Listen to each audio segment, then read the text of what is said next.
Ketimpangan ekonomi yang terus meningkat menjadi permasalahan penting yang memengaruhi pertumbuhan ekonomi nasional. Sebuah penelitian mengungkapkan bahwa di Indonesia, anak yang tumbuh di keluarga miskin cenderung memiliki pendapatan yang lebih rendah dibandingkan dengan orang dari keluarga tak miskin.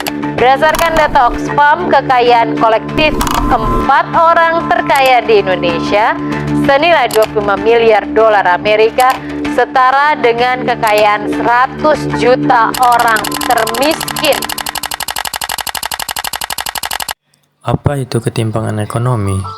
Ketimpangan ekonomi itu artinya ada perbedaan yang besar antara penghasilan dan kesejahteraan masyarakat. Misalnya ada orang yang bisa beli rumah, mobil, dan liburan ke luar negeri. Tapi di sisi lain masih banyak yang berjuang untuk makan sehari-hari. Untuk mengukurnya biasanya memakai rasio Gini. Semakin kecil angkanya mendekati 0 artinya ekonomi makin merata. Kalau angkanya besar mendekati 1 berarti jarak kaya dan miskin makin lebar. Menurut data dari Badan Pusat Statistik, rasio Gini Indonesia pada Maret 2025 adalah 0,375. Angka ini sedikit turun dari September 2024 yang sebesar 0,381. Jadi ada perbaikan kecil, tetapi masih menunjukkan ketimpangan yang cukup besar.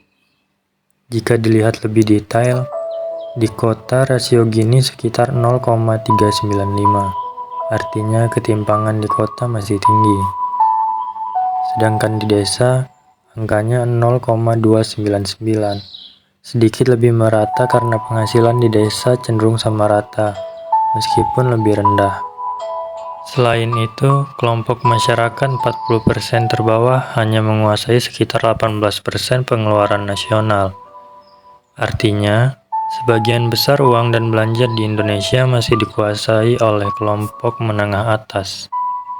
Lalu kenapa hal ini bisa terjadi? Ada beberapa penyebabnya.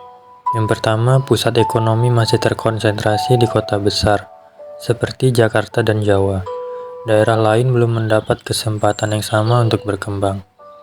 Yang kedua, perbedaan pendidikan dan akses pekerjaan juga besar. Masyarakat dengan pendidikan rendah sulit bersaing di lapangan kerja formal. Yang ketiga, harga kebutuhan hidup yang tinggi di kota bikin kesenjangan makin terasa. Dampak ketimpangan ekonomi. Ketimpangan ekonomi bukan hanya soal uang, tetapi juga bisa berpengaruh ke kehidupan sosial. Jika terlalu lebar, bisa timbul rasa tidak adil di masyarakat. Muncul protes, ketegangan sosial, bahkan bisa mengganggu stabilitas ekonomi.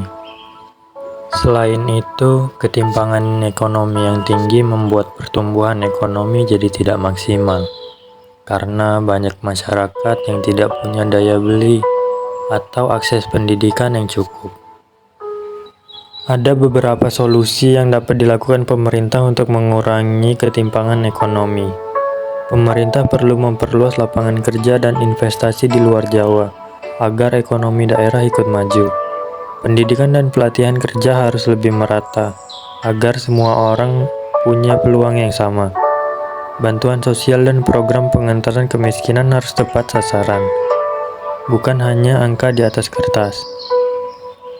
Lalu kita sebagai masyarakat juga bisa membantu, misalnya dengan mendukung produk lokal, berbagi peluang kerja, dan tidak hanya fokus pada diri sendiri.